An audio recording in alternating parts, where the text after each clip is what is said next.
Hindi inaasahan ang pagbaliktad ng sitwasyon at inaakalang naunsyaming unification ng pagsasama ng dating magkakalabang partido sa lalawigan ng Bataan. Sa huling araw ng paghahain ng Certificate of Candidacy o COC ng mga kandidato, napuno ng mga supporter ng magkakalabang politiko ang Kapitolyo ng Bataan. Ang dating magkakalabang partido ni Bataan 1st District Representative Herminia Roman at Governor Ted Garcia nagsanib puwersa at nagkasundo sa mga posisyong tatakbuhan.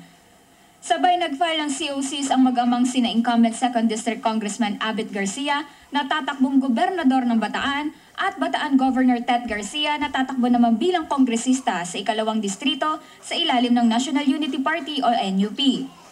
Ang magtiyahe na sina Vice Governor Efrem Pascual Jr. at Congresswoman Herminia Roman ay magkasabay naghain ng kandidatura sa ilalim ng Partido Liberal.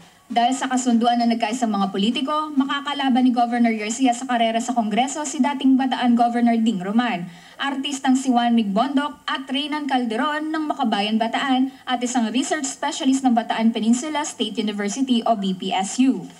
Umatras naman sa paghahain ng kandidatura bilang kinatawan sa unang distrito ang anak ni Governor Garcia na si Gila Garcia para bigyang daan ang pagtakbo ni Congresswoman Herminia Roman. Sa halip, naghain ng kandidatura si Gila Garcia sa posisyon ng alkalde sa bayan ng Dinalupihan. Matatanda ang unang itinanggi ni Representative Roman ang pakikipagsanib puwersa sa mga Garcia. Well, actually, itong unification na to is just for the position.